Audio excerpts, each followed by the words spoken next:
대부분의 사람들은 자신의 생각과 혹은 자신이 지금 하고 있는 일에 대해서 전문가의 점검을 받고 평가를 받고 싶어 하는 것 같습니다.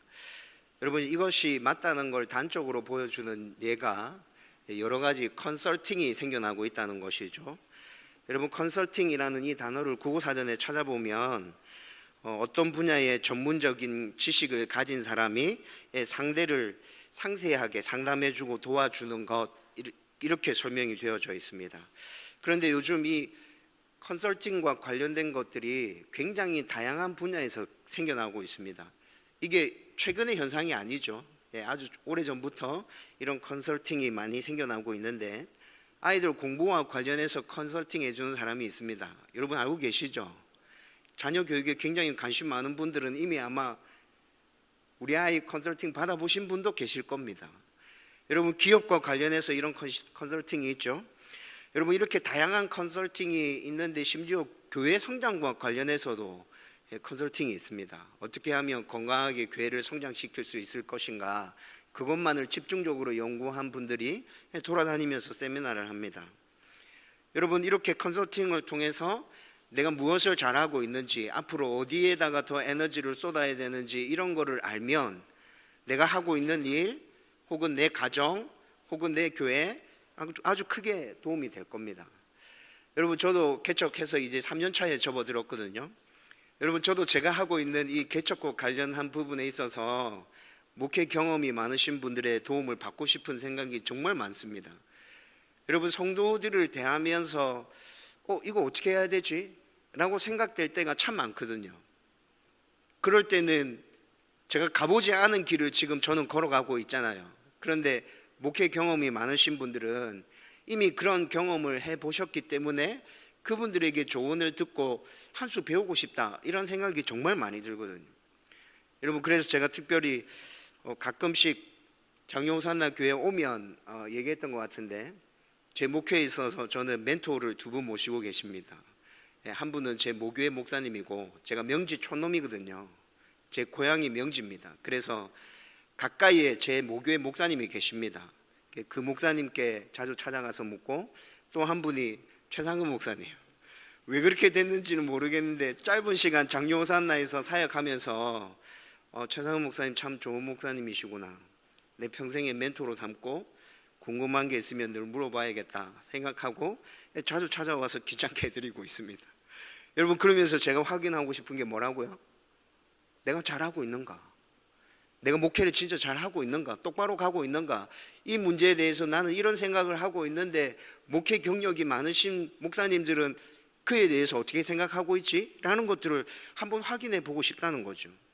여러분들은 이런 마음 없으세요? 여러분들 가정, 여러분들 자녀, 혹시 여러분들이 하고 있는 그 일과 관련해서 누군가 정말 뛰어난 전문가가 있다면 내가 그 사람들과 만나서 이야기를 나누면서 내가 잘못하고 있는 게 뭔지, 내가 잘하고 있는 게 뭔지, 그래서 어떻게 하면 내가 이 일을 더 성공적으로 이끌어갈 수 있을지, 이런 거에 대해서 여러분들도 관심이 있잖아요. 그렇죠? 네, 다 그럴 거라고 생각합니다. 여러분, 그런데 성경을 읽으면서 우리만 이런 생각을 하고 있는 것이 아니구나 라는 것들을 또 발견하게 됩니다. 여러분, 성경 읽으면서 이런 거를 발견하게 될 때 참 반갑지 않습니까? 나만 이런 걸로 헤매고 있고 나만 이런 고민들을 하고 있는 줄 알았는데 성경에 나타나는 인물이 우리와 똑같은 고민을 하고 있어요. 여러분, 오늘 우리가 읽었던 성경 본문에서 세례 요한이 이런 고민을 하고 있습니다. 세례 요한은 지금껏 복음을 위해서 아주 충성스럽게 달려왔습니다. 그런데 지금 어떻게 된 일인지 좀 있으면 자세히 설명해 드릴 거지만 죽음을 눈앞에 둔 상황에 있습니다. 근데 이 상황에서 세례 요한이 궁금한 거예요. 내가 지금까지 달려온 나의 삶이 정말 제대로 달려온 삶인지, 내가 전한 복음이 정말 제대로 잘 전한 것인지, 여러분, 이런 것들에 대해서 다시 확인받고 싶어 하는, 그리고 자기의 사역이 틀림없이 맞았다라는 것에 대해서 인정받고 싶어 하는 세례 요한을 오늘 발견하게 됩니다. 여러분, 저는 오늘 이 본문을 가지고 여러분들과 함께 말씀을 나누면서 도대체 세례 요한이 무엇과 관련해서 이렇게 확인하고 싶고 평가받고 싶어 했는지, 그리고 오늘 이 본문에서 찾을 수 있는 그 교훈을 가지고 우리는 삶에서 어떤 삶을 살아가야 하는지, 그것에 대해서 여러분들과 함께 말씀을 나누려고 합니다. 하나님의 은혜가 저와 여러분들 가운데 넘쳐나게 되기를 주님의 이름으로 축원드립니다. 여러분, 본문의 세례 요한은 지금 옥에 갇혀 있는 상황입니다. 여러분, 누가복음 3장 18절에서 20절 말씀 쭉 읽어보면 지금 이때 이 당시에 갈릴리 지역을 다스리던 왕이 헤롯 왕이거든요. 그런데 세례 요한이 헤롯 왕에게 뼈 있는 말을 해요. 헤롯 왕이 자기 동생의 아내 헤로디아를 아내로 삼았습니다. 여러분, 이거 도덕적으로 있을 수 없는 일이죠. 그렇죠? 자기 동생의 아내를 자기가 아내로 삼았어요. 여러분, 정말 좋은 하나님의 사람이라고 하면, 선지자라고 하면, 여러분 이런 상황을 그냥 보고 그냥 넘겨서는 안 될 거잖아요. 세례 요한이 한마디 합니다. 잘못됐습니다. 왜 그렇게 하셨습니까? 지금 당신은 죄를 범한 겁니다. 이렇게 따끔하게 한마디를 했어요. 그런데 헤롯의 입장에서 세례 요한의 이 말이 듣기 좋았겠어요? 자기는 권력을 가지고 있잖아, 힘을 가지고 있잖아요. 그러니까 세례 요한을 없애버리고 싶은 거죠. 그래서 세례 요한을 지금 옥에 가두었습니다. 그런데 여러분, 세례 요한이 이때 이 당시에 선지자로 사람들에게 알려져 있었거든요. 그리고 굉장히 존경받는 인물이었습니다. 그러니까 옥에 가두기는 했는데 본 마음은 죽여버리고 싶은데 함부로 건드릴 수 없는 거죠. 사람들에게, 백성들에게 존경을 받고 있고 선지자라고 칭함받고 있는 이 사람을 타당한 명분 없이 함부로 죽여버리면 반란이 일어날 수 있고 또 자기의 인기가 떨어질 수 있잖아요. 그러니까 헤롯이 지금 세례 요한을 옥에 가두어 놓고 어떻게 하면 이 자를 죽일 수 있을까라는 합당한 명분을 찾고 있는 것 같습니다. 간단하게 정리해서 말하면 세례 요한은 지금 헤롯에게 괘씸죄에 걸렸습니다. 이 괘씸한 놈, 내가 이 정도 힘이 있고 권력이 있으면 내가 좀 잘못했어도 입 다물고 그냥 넘어가야지, 네가 뭔데 지금 나한테 두고 보자 이씨, 이렇게 되는 거죠. 네. 여러분, 그렇지만 좀 전에 설명해 드렸던 것처럼 세례 요한은 사람들에게 인정받고 있고 선지자로 칭송받고 있기 때문에 함부로 대할 수는 없는 상황인 거죠. 그래서 지하 감옥 깊숙이 가둬 놓고 막 고문하고 핍박하고 이렇게 할 수 없었던 상황인 것 같습니다. 그래서 오늘 본문에 나타났던 것처럼 세례 요한은 옥에 갇혀 있기는 하지만 사람들을 만날 수 있는 약간의 자유가 주어졌고, 그래서 그 자유를 가지고 세례 요한은 지금 자기들의 제자를 불러들이고 또 보내고 이렇게 하면서 어떤 소식을 하나 수집하고 있는 모습이 본문에서 나타나죠.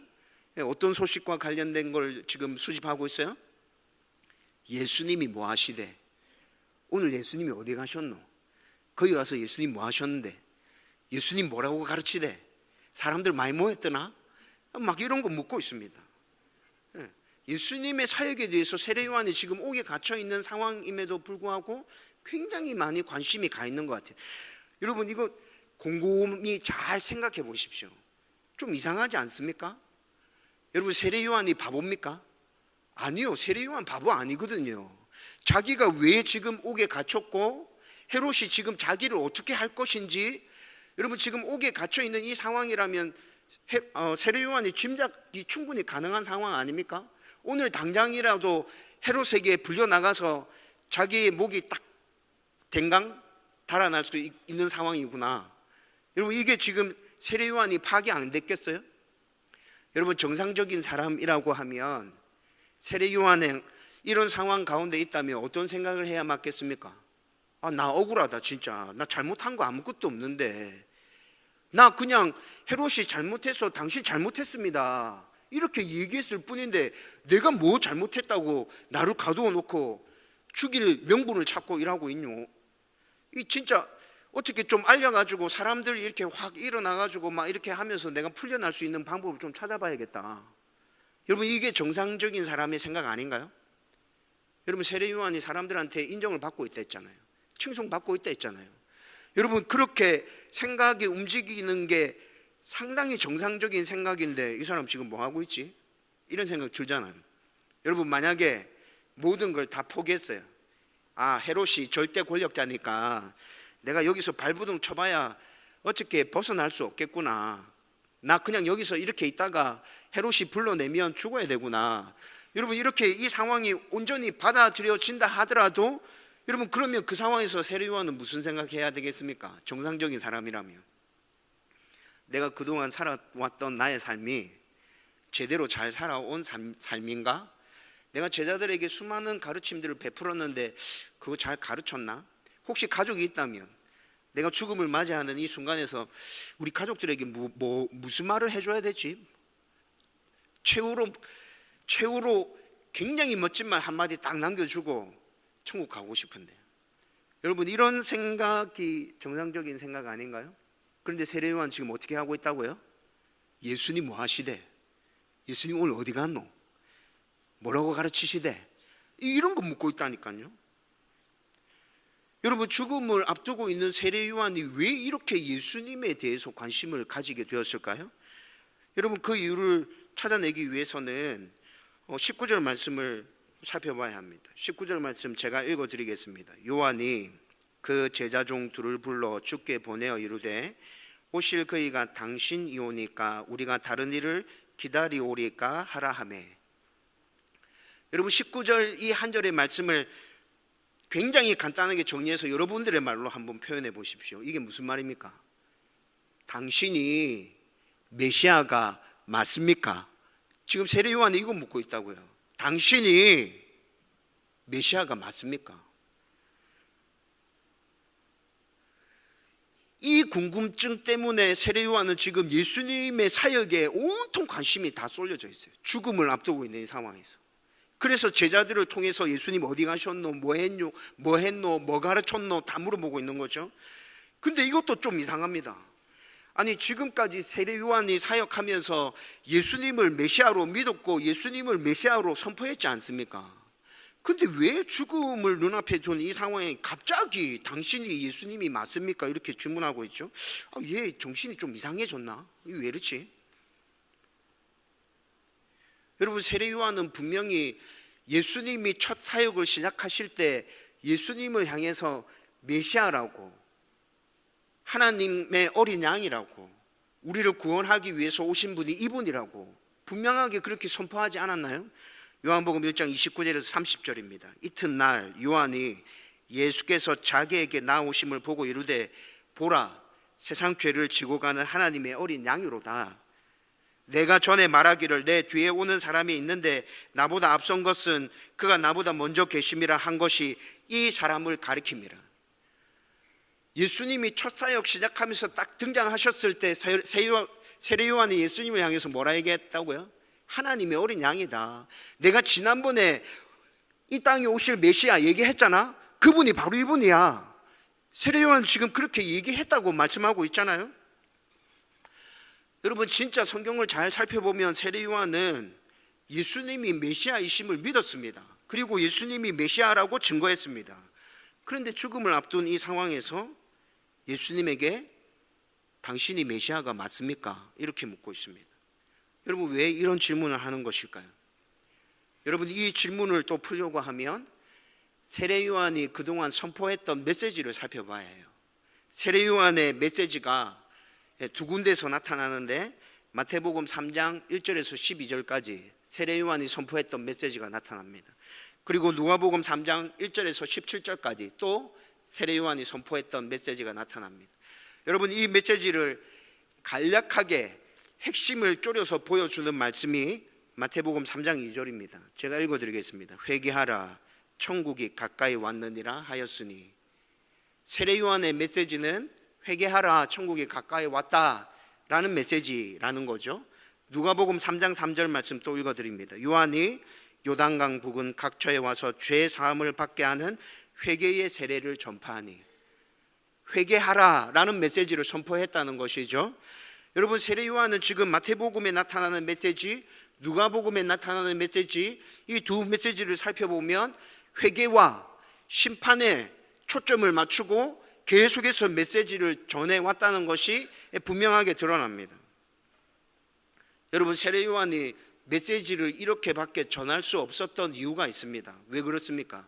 여러분, 그때 그 당시의 시대적인 상황을 한번 생각해 보십시오. 지금 이스라엘은 영적으로 굉장히 암울해져 있는 상황입니다. 여러분, 이때 이 당시에 종교 지도자라고 했던 제사장들, 바리새인들, 서기관들, 여러분 이런 사람들이 어떻게 행하고 있었죠? 하나님을 예배하는 일에 관심이 있었습니까? 이스라엘 백성들의 영적인 부분에 굉장한 관심을 가지고 있었습니까? 아니요. 여러분, 종교 지도자라고 불리고 있음에도 불구하고 이들의 임무가 하나님을 예배해야 하는 임무를 맡았음에도 불구하고 이들의 관심은 오로지 제사 드리러 오는 백성들의 등을 쳐서 어떻게 내 배를 불릴 수 있을까? 어떻게 내가 좀 더 막강한 권력을 손에 쥐고 이 상황을 좌지우지 내 마음대로 그렇게 움직일 수 있을까? 여러분, 종교 지도자들의 관심이 거기에 다 쏠려져 있다고요. 여러분, 종교 지도자들의 상황이 이렇다 보니까 이스라엘 백성의 영적인 상황은 어땠겠어요? 성경에서 기록하고 있는, 성경에서 온전히 나타내 보여주고 있는 그 메시아를 기다리는 게 아니라 자신들의 억울함을 대변해 줄 수 있는 그 메시아를 기다리게 되는 거죠. 힘과 권력을 가지고 우리를 로마의 압제로부터 구출해낼 수 있는 그런 메시아, 다윗과 같은 메시아. 종교 지도자라고 함에도 불구하고 하나님을 예배하는 일에는 관심 없고 우리의 등을 쳐서 자기 배를 불리기에 바쁜 저 종교 지도자들처럼 그렇게 행하는 메시아가 아니라 정말 우리의 아픔을 보듬어 주고 다독거려 줄 수 있는 그 메시아, 우리에게 편안함을 제공해 줄 수 있는 메시아. 여러분, 성경에서 얘기해 주는 메시아 이런 부분이 있긴 하지만 이런 메시아가 전체를 성경에서 말하고 있는 게 아니거든요. 일부분이거든요. 그런데 이스라엘 백성들은 이런 메시아만을 고대하고 있는 거예요. 여러분, 이런 상황에서 세례 요한이 하나님의 선지자로서 말씀을 선포합니다. 그 메시지의 핵심은 심판과 회개입니다. 여러분, 세례 요한의 메시지가 왜 그렇게밖에 흐를 수 없었는지 시대적인 상황을 보면 이해가 되죠. 그렇죠?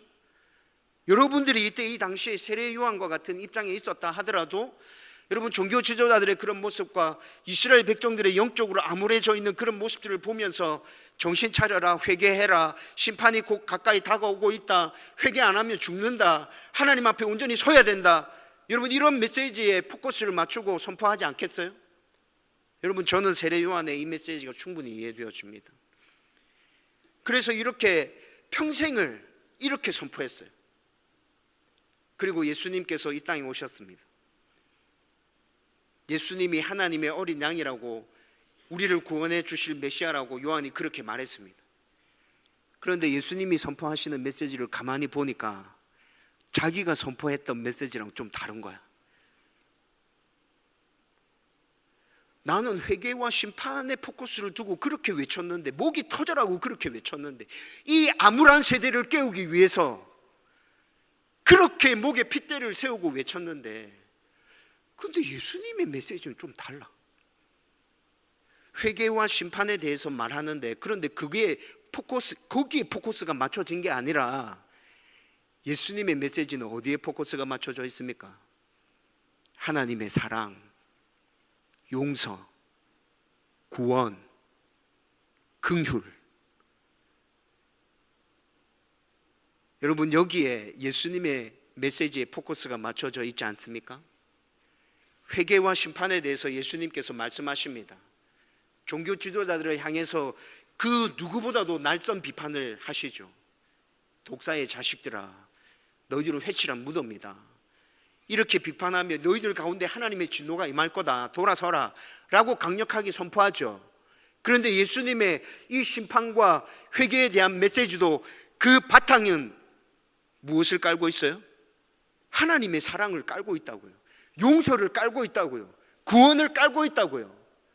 여러분, 세례 요한이 예수 그리스도의 메시지를 들으면서 그게 느껴지는 거예요. 저분은 다르구나. 내가 얘기했던 거랑 다르다. 저분이 회개와 심판에 대해서 외치기는 하는데 그 출발점이 나와 다르구나. 아, 이거 뭐지? 내가 그동안 사역했던 게 잘못한 건가? 나 지금까지 뭐 하고 있었던 거지? 아, 저분 진짜 메시아 맞나? 내가 생각했던 그 메시아가 아닌 거 아니야? 여러분, 세례 요한이 지금 헷갈리고 있습니다. 그래서 세례 요한이 제자들을 불러 예수님께 확인하러 보냅니다. 당신이 메시아가 맞습니까? 당신이 진짜 메시아입니까? 여러분, 이 질문에 감춰져 있는 질문은 또 뭐예요? 내가 지금까지 사역한 게 똑바로 한 게 맞습니까? 나 잘한 거 맞아요? 여러분, 묻고 있는 거죠. 예수님께서 세례 요한이 왜 이렇게 질문하고 있는지 아셨습니다. 그래서 예수님께서는 자신이 하고 있는 사역을 통해서 답해 주십니다. 누가복음 7장 21절입니다. 마침 그때 예수께서 질병과 고통과 및 악귀 들린 자를 많이 고치시며 또 많은 맹인을 보게 하신지라. 예수님께서 지금 이런 사역을 하고 계셨거든요. 이런 사역을 하고 있는 중에 세례 요한의 제자들이 와서 지금 묻고 있는 거예요. 당신이 메시아 맞습니까? 이렇게 묻고 있죠. 그래서 예수님께서 그 제자들에게 이런 답을 주셔서 보내십니다. 누가복음 7장 22절 말씀입니다. 예수께서 대답하여 이르시되 너희가 가서 보고 들은 것을 요한에게 말하되 맹인이 보며 못 걷는 사람이 걸으며 나병 환자가 깨끗함을 받으며 귀먹은 사람이 들으며 죽은 자가 살아나며 가난한 자에게 복음이 전파된다 하라. 예수님께서 이 답을 제자들에게 들려줘서 보냅니다. 여러분, 예수님께서 이런 사역을 지금 오늘 우리가 읽은 이 본문에서만 이런 사역을 하고 계시나요? 아니요. 예수님은 이 땅에서 공생의 사역을 시작하실 때부터 이런 사역을 하셨고 계속 해오셨고 앞으로도 이 땅에 계시는 동안에 이런 사역을 계속해 가실 겁니다. 누가복음 7장 22절 제가 방금 읽어드렸던 이 말씀은 여러분 이사야 35장 5절과 6절 말씀을 인용한 말씀입니다. 여러분 이사야 35장 5절과 6절 말씀에 메시아가 이 땅에 오면 그 메시아는 이런 사역을 하게 될 거다라고 예언되어져 있거든요. 그 말씀도 제가 읽어드리겠습니다. 잘 들어보십시오. 그때에 맹인의 눈이 밝을 것이며 못 듣는 사람의 귀가 열릴 것이며 그때에 저는 자는 사슴같이 뛸 것이며 말 못하는 자의 혀는 노래하리니 이는 광야에서 물이 솟겠고 사막에서 시내가 흐를 것임이라. 아멘. 여러분 이사야 35장 5절과 6절 말씀에 메시아가 이 땅에 오시면 못 보는 사람이 보게 된다고 말씀합니다. 못 듣는 사람이 듣게 되고 저는 사람이 걷게 되고 말 못하는 사람이 말을 하게 될 것임을 분명히 예언하고 있죠. 이사야 29장 18절 말씀에서는 메시아가 이 땅에 오시면 맹인이 보게 되고 귀먹은 사람이 듣게 될 것임을 예언하고 있습니다. 이사야 26장 19절 말씀에서는 메시아가 이 땅에 오시면 죽은 자가 살아나게 될 것이라고 예언하고 있습니다. 이사야 61장 1절 말씀 제가 다시 읽어드리겠습니다. 한번 들어보십시오. 주 여호와의 영이 내게 내리셨으니 이는 여호와께서 내게 기름을 부으사 가난한 자에게 아름다운 소식을 전하게 하려 하심이라. 나를 보내사 마음이 상한 자를 고치며 포로된 자에게 자유를 갇힌 자에게 노임을 선포하며. 이사야 61장 1절 말씀은 메시아가 이 땅에 오시면 가난한 자에게 아름다운 소식이 전파될 것이다. 마음이 상한 자가 고침받게 될 것이다. 포로된 자가 자유를 누리게 될 것이다. 갇힌 자가 노임을 받게 될 것이다. 그렇게 예언하고 있습니다. 예수님께서 이 땅에 오셔서 공생애를 시작하시며 하신 일들을 여러분 한번 살펴보십시오. 못 보는 사람이 보게 되었습니다. 못 듣는 사람이 듣게 되었습니다. 저는 사람이 걷게 되었고 말 못하는 사람이 말하게 되었습니다.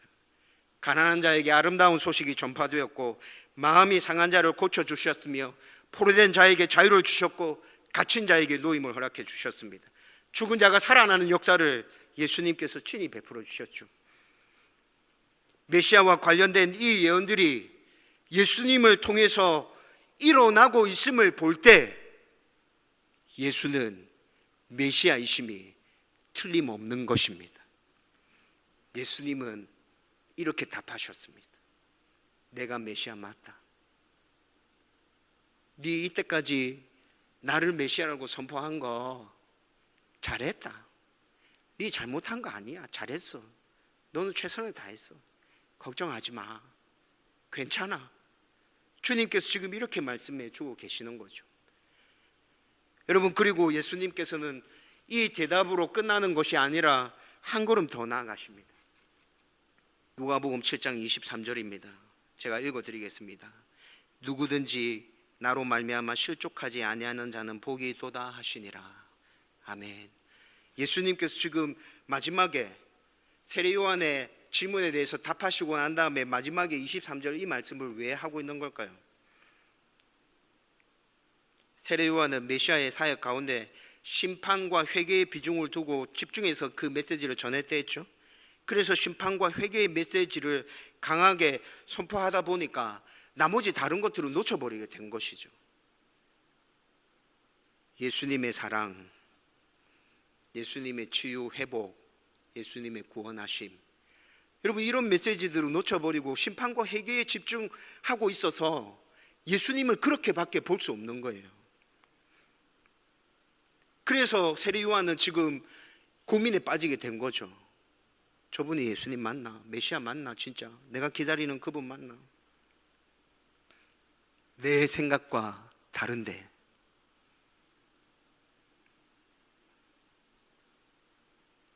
세례 요한은 메시아의 사역과 참 메시아이신 예수님을 자신의 좁은 틀 안에 가두어 놓고 바라보고 있는 것입니다. 그래서 실족하게 된 거죠. 예수님은 예수님 자기에 대해서 각자 나름대로의 생각을 가지고 자기를 바라보는 것, 그래서 실족하게 되는 것, 그렇게 하지 마라. 지금 그렇게 말씀하고 계시는 거예요. 여러분, 우리의 모습을 한번 살펴보십시오. 우리들도 예수님에 대한 우리들 나름대로의 생각을 가지고 있지 않습니까? 여러분, 우리가 가지고 있는 그 나름대로의 생각이 성경을 기초해서 성경에서 나온 것이라면 한쪽으로 편향되어 있다 할지라도 그나마 다행입니다. 성경에서 말씀하고 있는 예수님이 그 예수님 맞으니까. 여러분, 그렇지만 이렇게 한쪽으로 편향된 예수님만 바라보고 있으면 우리의 신앙이 건강하고 온전하게 자랄 수 있겠어요? 메시아에 대한 메시아이신 예수 그리스도를 충분히 온전하게 이해하고 받아들이고 믿을 수 있겠냐고요. 여러분, 그건 불가능하게 되는 거죠. 여러분, 더 문제는 뭔지 아십니까? 성경에 근거하지 않은 예수님에 대한 생각을 내가 만들어내서 나의 예수님은 이런 분이야, 나의 하나님은 이런 하나님이야 라고 생각하는 성도들이 얼마나 많은지를 모릅니다. 여러분, 한국 교회 안에 자기가 만들어낸 예수님, 자기가 만들어낸 하나님 믿고 있는 성도들 진짜 많습니다. 그 하나님이, 그 예수님이 나의 요구대로 나를 축복해주고 나에게 평안을 주고 나를 품어주고 늘 나에게 좋은 말만 해주시면 그분은 정말 하나님 맞습니다. 그런데 내가 만들어낸 그 하나님이, 그 예수님이 나에게 싫은 소리 하기 시작하면 너 이렇게 하면 안 된다, 돌아서라, 안 된다, 얘 안 된다 이렇게 말하기 시작하면 귀를 닫아버리죠. 하나님 좀 이상해, 예수님 좀 이상해, 내가 믿는 하나님 이런 하나님 아닌데 왜 자꾸 나한테 이런 거 얘기하지? 내가 원하고 바라는 하나님은 이런 하나님 아니에요, 지금 이런 예수님 아니에요. 그리고 돌아서지 않습니까? 여러분, 오늘 말씀이 우리에게 주는 교훈이 무엇입니까? 내 생각과 내 틀 안에 절대 예수님을 가둘 수 없다. 여러분, 제가 종종 위대하고 광대하신 하나님, 위대하고 광대하신 예수님, 이걸 설명할 때 대학 시절에 제가 했던 경험을 가지고 설명합니다. 여러분, 제가 대학 때 왜 이런 고민을 했는지 잘 모르겠는데 내가 하나님에 대해서 얼마나 알고 있을까? 여러분, 갑자기 이런 궁금증이 생겼어요. 이것 때문에 몇 날 며칠 동안 고민하다가 그때 목사 되려고 생각했던 것도 아닌데 왜 갑자기 이런 생각이 들어가지고 그랬는지 모르겠는데 해운대 백사장에 앉아서 이 생각을 굉장히 오래 했던 날이 있었습니다. 그런데 그날 해운대 백사장에 앉아가지고 내가 알고 있는 예수님이 도대체 얼만큼 될까, 이거에 대해서 고민하다가 몇 시간 만에 하나 깨달은 것이 있습니다. 여러분, 해운대 백사장 엄청나게 넓죠. 우리 하나님 그렇게 제한할 수 없는데, 만약 해운대 백사장 전체를 하나님이라고 한번 생각해 보십시다. 거기서 내가 하나님에 대해서 알고 있는 건 모래알갱이 하나.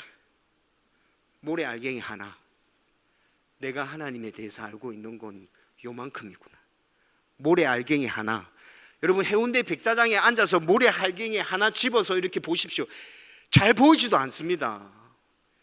근데 내가 알고 있는 하나님이, 내가 알고 있는 예수님이 요 정도밖에 안 되구나. 그런데 나 모태신앙이라고, 우리 집 전부 다 예수 믿는다고, 대대로 예수 믿는 집안이라고 그렇게 모가지에 힘주고 뻣뻣하게 돌아다니고, 진짜 대책 안 쓰는 놈이었구나 내가. 여러분들이 알고 있는 하나님 얼만큼 됩니까? 여러분들이 알고 있는 예수님 얼만큼 되죠?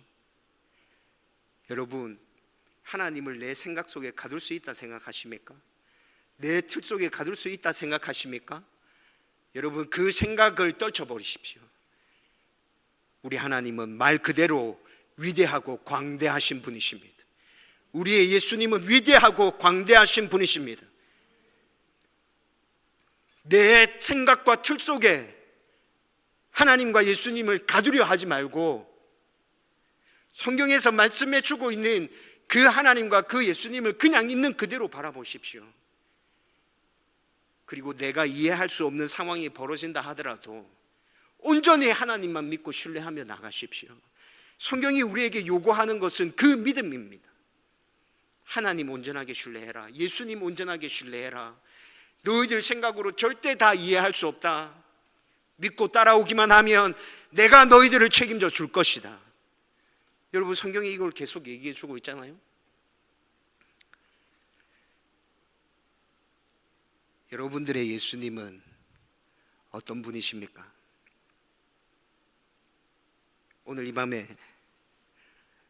하나님께서 여러분들에게 질문합니다.